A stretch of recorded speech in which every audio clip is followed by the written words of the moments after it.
Bonjour, alors bienvenue dans l'émission La Science Infuse sur Radio Campus. Aujourd'hui, on est donc à l'INRA d'Orléans en compagnie d'Audrey Bras. Bonjour Audrey.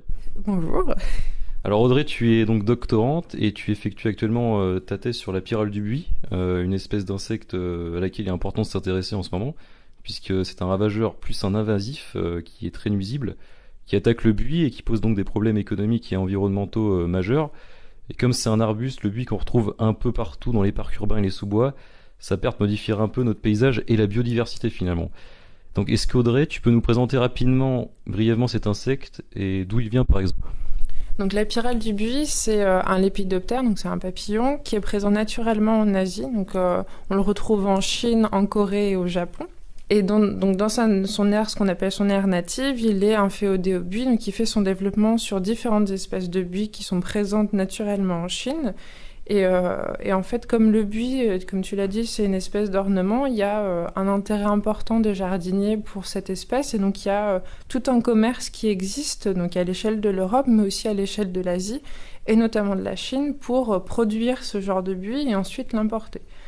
Donc aujourd'hui, on suppose que la pyrale a été emmenée depuis notamment la Chine, parce qu'il y a d'importants commerces entre la Chine et l'Europe, via des plants de buis qui étaient infestés, qui ont été amenés en Europe, notamment en Allemagne. En tout cas, c'est là où on l'a observé pour la première fois en 2007. Et qu'ensuite, en fait, il a été propagé en Europe grâce notamment au commerce d'ornement, en fait, puisqu'on a un important commerce d'ornement à l'échelle européenne. Et comme il y a l'espace Schengen et l'absence de frontières, ça accentue les échanges commerciaux et ça a pu faciliter sa dispersion, en fait. D'accord, donc c'est une espèce qui prolifère assez rapidement du coup. Et son cycle biologique, il est justement rapide ou on pourrait travailler là-dessus pour essayer de limiter sa vitesse de propagation? Alors, donc la pyrale du buis, elle fait un cycle de développement qui est assez dépendant de la température. Donc, dans sa zone d'origine, elle va faire de 3 à 5 générations, c'est-à-dire qu'on va avoir de 3 à 5 fois un adulte capable de se reproduire. Et dans la zone d'introduction, on a de 2 à 4 générations. Donc, plutôt au nord de l'Europe, on va avoir 2 générations, puisqu'il fait assez froid. Donc, finalement, elle arrive à faire 2 générations, mais pas plus. Mais par contre, dans le sud dans le sud de l'Europe, donc par exemple dans le sud de la France ou en Géorgie notamment, on a jusqu'à 4 générations, c'est-à-dire qu'on a 4 cycles avec 4 papillons qui sont observés. Donc ça fait des dégâts assez importants, sachant que la chenille, on a donc, le stade chenille pendant 3 semaines à peu près. C'est le stade qui va causer des dégâts sur les feuilles. Donc ça fait d'importants dégâts parce qu'elle est très très vorace en fait. Elle mange énormément et on va dire que sur un petit buis, 2-3 générations, ça peut le défolier totalement. Donc c'est ce qui qualifie un peu l'insecte de ravageur justement. Et en particulier, t'as des chiffres ou pas sur une attaque de buis? Ça peut être très rapide à ce moment-là? Par exemple, tu vas avoir, en fonction de la densité de population, tu peux avoir un buis qui va être défolié, par exemple, en une seule génération. Mais il faut qu'il y ait, je sais pas moi, 200, 300, 400 chenilles qui soient présentes sur le buis. S'il y a quelques chenilles, si c'est une première attaque avec une dizaine de chenilles, le buis, il va y avoir des morsures, il va y avoir des dégâts, c'est-à-dire des feuilles qui vont disparaître. Mais visuellement, ça va pas forcément être très flagrant en fait. Généralement, les gens se rendent compte que leur buis est attaqué quand il y a déjà trop de chenilles dessus. Et du coup, elles ont déjà quasiment tout mangé en fait. Du coup, c'est quand c'est déjà trop tard qu'on se rend compte Généralement. qu'il est là. D'accord. Donc à l'unité de zoologie forestière de l'INRA, là où tu fais ta thèse, du coup, tu travailles sur ce modèle-là, et concrètement, quand tu arrives le matin, à quoi se résume ta journée? Est-ce que tu as une journée type ou ça dépend de ce qui est en cours en termes d'expérience? J'ai pas vraiment de journée type. Il y a des choses que je vais faire tous les jours. Par exemple, checker mes mails pour voir s'il y a quelqu'un qui m'a donné une information ou si par exemple, il y a des gens qui vont me donner des échantillons. Après, c'est très dépendant en fait des expérimentations qu'on a en cours. Et puis, au cours d'une thèse, en fait, on a on a différentes étapes. Quand on arrive, génélement, on connaît pas bien son sujet ni les questions. Donc, il faut s'approprier le sujet, il faut s'approprier sa question scientifique, sa ou ses questions scientifiques. Et après, on réfléchit à mettre en place un protocole et ensuite, on met le protocole en place. Donc, en gros, tes journées, elles sont différentes en fonction de ton évolution dans ta thèse. Par exemple, au début de ta thèse, tu vas plutôt faire ce qu'on appelle de la bibliographie. Donc, c'est rechercher sur des bases de données scientifiques, des articles qui vont traiter de ton sujet ou des choses qui sont relatives à ton sujet et t'approprier ce que les gens ont déjà prouvé pour t'aider à cibler les points qui sont inconnus ou les choses qui ont besoin d'être précisées ou alors essayer de voir quel protocole serait le plus adapté par rapport à ta question. Et après, ça va être, on va dire que une fois que tu as fait tout ce travail, ça va être vraiment mettre en place ton expérimentation, la tester. Et après, tu vas passer donc à l'analyse de tes résultats. Donc, c'est en gros actuellement ce que je suis en train de faire. Et après, une fois que tu as fait tout ça, ça va être la phase de synthèse. Qu'est-ce que tu tires de ces résultats ? Et tu finis avec la rédaction d'articles, puisqu'aujourd'hui, chaque scientifique est évalué avec les articles scientifiques qu'il produit. Actuellement, vous avez des résultats sur la pyrale ou pas encore ? Alors, on a des résultats. Donc, dans le cadre de notre projet, on a 3 axes en fait. On a une partie où on essaye de comprendre d'où l'insecte vient. Donc, on a des suppositions. On suppose qu'il vient de Chine, mais on n'est pas sûr. Et donc, en fait, on essaye de préciser un peu ça. On suppose qu'il vient de Chine. Donc, on utilise des techniques, notamment de génétique, en fait, pour caractériser la zone d'origine, pour essayer de cibler des zones potentielles sources, et après regarder à l'échelle de l'Europe comment l'insecte s'est dispersé. Donc pour ça, on utilise aussi la génétique, et après on a fait des expérimentations en manège de vol. Donc le manège de vol, en fait, l'idée c'est d'accrocher un petit papillon sur un bras, et en fait en volant, il va attirer le bras, et on a un contour qui nous permet d'avoir une idée de la distance qu'il va faire. Donc c'est très artificiel, mais ça nous permet d'avoir une notion de la distance max qu'il est capable de parcourir. Et avec ça, on peut mettre ça en relation avec les données génétiques pour avoir une idée de l'impact du papillon dans sa dispersion. Est-ce que c'est lui qui a dispersé tout seul et qui a colonisé l'ensemble de l'Europe ?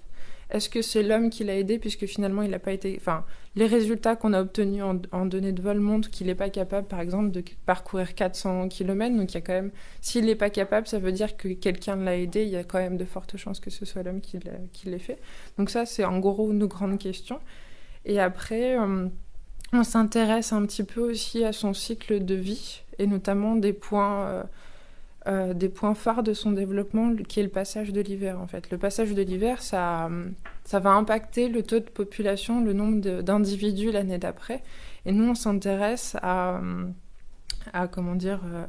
la sortie de l'hiver. Quels sont les facteurs qui vont lui permettre de sortir de l'hiver ? Donc ça, c'est ce que ma stagiaire est en train de faire en ce moment. Donc elle fait des expérimentations sur des chenilles qu'on a collectées l'année dernière. Et la dernière partie qu'on fait, c'est essayer de proposer un produit alternatif en attendant qu'il y ait des prédateurs qui s'attaquent à la pyrale, pour protéger certains buis patrimoniaux, pour essayer de limiter un peu le taux d'attaque dans les parcs de la pyrale.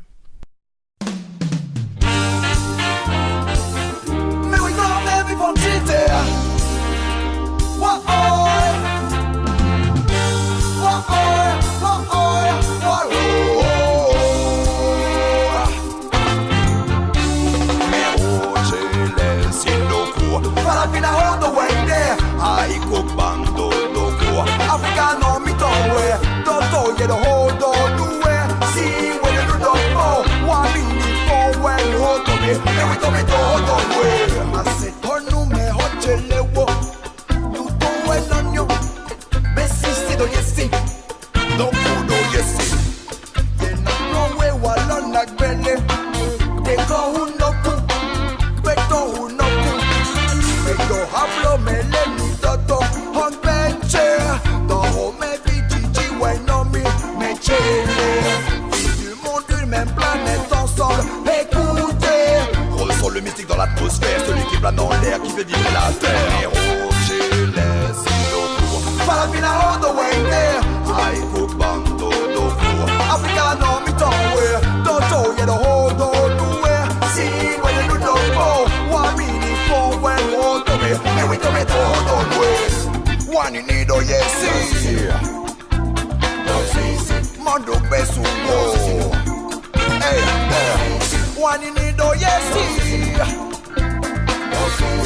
Mando pesuo Nuno towe Nuto towe Nume mitole Hungry Abo mebile No mebile Mewi tome Hungry Dada lesin tome When you want to me Africa vile No sé si me respeto Wani nido yesi Mondo pesuo Ambe biche di wenu mi Comme la hambeche Me hoji lesi loku Fala fina on the way there Haiku pando doku Africa no mi towe Dojo ye the hodo duwe Si when you don't go One minute for when you want to me And we gonna go the way Ha Parce qu'on a une seule terre, une seule mer Donc respecte ça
Vous êtes toujours sur Radio Campus Orléans 88.3 et on reprend avec l'interview d'Audrey Bras, doctorante à l'INRA, qui nous parlait de la pyrale du buis et des études qu'elle mène dessus. Pour le buis, tu récoltes comment les individus de la pyrale tu as une méthode de piégeage par exemple ? Alors, en fonction de notre question, la méthode de piégeage, elle est un peu différente. Par exemple, pour la génétique, on va utiliser 2 méthodes de piégeage en ayant une préférence pour une. Donc, on va utiliser ce que beaucoup de gens utilisent, c'est les pièges à phéromones. Donc, les phéromones, c'est une molécule sexuelle qu'on utilise pour attirer les mâles. Donc, ça a été développé par d'autres collègues de l'INRA, d'Avignon notamment, donc du sud de la France, qui ont travaillé là-dessus. Donc ça, on l'utilise pour essayer de piéger en masse des papillons. Mais dans le cadre de la génétique, on a aussi besoin d'avoir une idée de la relation frère-sœur entre les individus. Donc généralement, on va collecter à la main sur des buis qu'on a repérés, attaqués, des chenilles, et on essaye de les prendre assez dispersés les uns des autres pour être sûr qu'on ne va pas prendre des individus frères-sœurs. Après, par exemple, pour la diapause, là, donc ce qu'on est en train d'étudier avec ma stagiaire, on ne s'est pas embêté à aller chercher plein de buis pour minimiser l'effet frère-sœur. On a trouvé un site qui était très attaqué et on a ramassé toutes les chenilles à la main le plus possible. On a l'avantage avec la pyrale, c'est que c'est un insecte qui est très fécond. Donc les femelles sont très fécondes. Donc on a très vite un taux de population qui est assez élevé. Donc en fonction de ta question scientifique, c'est assez facile à collecter. Et dans la zone en plus d'introduction, t'as pas de ravageurs qui vont limiter le taux de population. T'as peu, en fait. Généralement, quand on introduit un insecte, on introduit très rarement les prédateurs ou les parasitoïdes qui y sont associés. Donc du coup, c'est aussi pour ça que c'est un ravageur, c'est que on n'a pas il y a rien qui le limite, donc du coup, il prolifère. Donc ça rend sa collecte assez facile. Je suis allée en Asie, du coup, pour collecter aussi des chenilles, et là, ça a été beaucoup plus compliqué, où j'ai joué du piégeage phéromonal et de la collecte à la main, et j'ai même pas... Enfin, ce que je ramasse ici, c'est même pas un dixième de ce que j'ai pu... ce que j'ai ramassé en Chine, c'est même pas un dixième de ce que je ramasse ici, quoi. Tout à l'heure, tu nous parlais justement des méthodes de lutte. Je crois que c'est ce qu'on appelle le biocontrôle, en fait, un petit peu. C'est pour essayer d'utiliser des méthodes biologiques et pas forcément invasives pour lutter contre un ravageur. Il y a des méthodes justement qui se développent de lutte biologique contre la pyrale en ce moment. Alors, il y a... Comme c'est un ravageur quand même très important et très fulgurant, donc ça attaque tout de suite en fait, il y a finalement différentes optiques de lutte qui ont été développées. Donc il y a quand même de la lutte chimique qui a été testée pour répondre tout de suite. Et nous, c'est ce qu'on propose aussi, mais c'est pas à but... c'est pas à long terme le but, c'est juste de répondre tout de suite à la réponse en disant bon, il y a un gros problème, il faut qu'on réponde tout de suite avec ce qu'on a sous la main. Et pour laisser en fait le temps après à une lutte plus adaptée, plus adéquate. Donc ça peut être une lutte biologique avec par exemple ce qui est beaucoup utilisé maintenant, c'est le bacillus de Thuringe. Bon, c'est une bactérie qui est ce qu'on dit aspécifique, elle va s'attaquer à tous les lépidoptères. Mais l'avantage, c'est que comme la pyrale, comme sur le buis, il y a peu d'espèces d'insectes, ça reste spécifique si on l'asperge bien sur le buis. Donc, mais c'est pas la meilleure lutte qui soit. C'est mieux que du chimique, mais c'est pas la meilleure. Après, en ce moment, il y a des collègues qui travaillent sur une lutte biologique avec notamment des parasitoïdes. Donc c'est des petits insectes qui vont pondre soit sur les œufs de la pyrale, soit dans la chenille, et qui vont faire en fait leur développement soit dans les œufs, soit dans la chenille. Donc du coup, ils vont amener à la mort de l'insecte. Donc on a des collègues dans le sud de la France qui travaillent là-dessus, mais ils se confrontent à un problème, c'est que la pyrale... elle arrive à séquestrer des alcaloïdes. Donc dans les buis, il y a des molécules chimiques qui sont toxiques, qui sont les alcaloïdes, et elle arrive à séquestrer ces molécules, et donc ça la rend toxique. Donc ça complexifie la mise en place d'une lutte qui soit efficace. Je vais me faire un peu l'avocat du diable, mais finalement la pyrale, c'est une espèce qui est inquiétante, mais est-ce qu'on doit chercher à l'éliminer à tout prix d'un point de vue éthique ? Parce que partout, on peut très bien estimer qu'elle fait partie intégrante de la biodiversité. Du coup, je vais te retourner la question. Est-ce que tu trouves pas que d'un point de vue éthique, la destruction de toutes les espèces qu'on fait avec les activités humaines, c'est normal ? Aujourd'hui, on est quand même dans la 6e extinction massive et elle est due à l'homme. Et les invasions biologiques en prennent part. Aujourd'hui, on sait que les invasions biologiques, c'est un des 3 facteurs qui menacent la biodiversité. Parce qu'on amène des insectes, je suis sur mes insectes, mais on amène des espèces qui deviennent ultra compétitives. Elles ne le sont pas toutes. Hein. Je veux dire, pour qu'on passe... il y a des barrières à chaque fois entre... Quand on te prend dans ta zone d'origine et qu'on t'amène dans ta zone d'introduction, déjà rien que ce chemin, il faut survivre au transport, il faut réussir à s'implanter. Une fois qu'on s'est implanté, il faut réussir à se reproduire. Une fois qu'on a réussi à se reproduire, après, il faut réussir à disperser. Donc c'est plein de barrières où l'espèce peut ne pas réussir. Donc on a finalement, sur le nombre d'espèces qu'on emporte avec nous, il y en a peu qui réussissent à être introduites et il y en a peu qui réussissent à se déplacer. C'est encore peu qui deviennent invasifs. Mais ces invasifs, une fois qu'ils ont réussi, ils posent un problème parce qu'ils rentrent en compétition avec des espèces natives qui sont adaptées à leur milieu et qui généralement prennent des niches qui n'étaient pas les leurs. Donc ils rentrent en compétition avec des espèces et des fois ils peuvent carrément soit les tuer, soit les faire disparaître.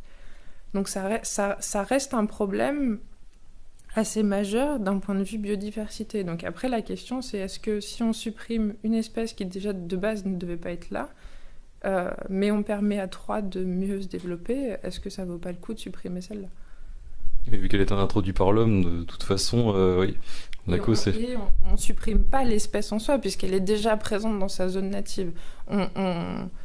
On la supprime, enfin on essaye de la supprimer, et généralement ça marche pas, mais on essaye dans sa zone d'introduction, là où elle est la plus nuisible en fait, où là elle va rencontrer des espèces qui se sont pas adaptées. Le fonctionnement d'un écosystème, c'est des espèces qui ont coévolué ensemble, c'est-à-dire qu'elles étaient ensemble et à un temps T, et elles se sont adaptées les unes les autres pour pouvoir chacune devenir spécifique de quelque chose, pour manger telle plante et pas telle autre, pour pas rentrer trop en compétition et pour chacune avoir leur place. Quand nous on fait... C'est la niche écologique finalement. Voilà, c'est ça. Quand nous on amène après une espèce qui n'est pas présente naturellement, eh ben, elle va attaquer une niche où il y a déjà des gens il y a déjà des espèces qui ont été très spécialisées, et du coup elle peut être nuisible pour plein d'autres espèces. Donc c'est quelque chose qui est assez complexe en fait. Alors en ce qui te concerne Audrey, j'ai vu que tu allais faire une conférence à l'hôtel du Pont-Loup dans le cadre des Mardis de la Science. Donc c'est le 12 juin 2018 avec Jérôme Rousselet à 20h30, donc c'est tout public. Et du coup en ce qui te concerne, dans combien de temps tu arrives à la fin de ta thèse et qu'est-ce que tu comptes faire après ? Alors normalement je suis censée arriver à la fin de ma thèse au mois de décembre, donc je suis censée soutenir au mois de décembre. Je sais pas encore à l'heure actuelle si j'arriverai à être dans les temps, parce que c'est quand même assez compliqué, hein. Maintenant, on demande aux thésards de faire leur thèse en 36 mois, et quand tu travailles sur un modèle biologique, c'est pas toujours facile de rester dans les clous, mais je vais essayer. Après, ce que je vais faire, je sais pas encore. J'espère continuer dans la recherche. Moi, ça m'intéresse. J'ai envie de faire un postdoc, mais bon, pour le moment, j'ai pas encore d'opportunités et j'ai pas encore cherché. C'est quand même assez prenant. Donc on n'a pas toujours le temps de bien chercher la suite encore. En tout cas, on voit que tu es passionné. Merci pour toutes ces infos qui nous ont permis d'en savoir un peu plus sur cet insecte redoutable, donc la pyrale du buis. Et près de chez vous, si vous en avez fait l'observation, vous pouvez en faire part à l'INRA via l'application Agir avec 2 i, où vous pouvez signaler l'espèce en y ajoutant des commentaires et des photos. Et cela afin de mieux comprendre la répartition et la dynamique de l'espèce. Donc merci pour ton temps André, bonne continuation dans ta recherche et merci encore. Merci à toi et puis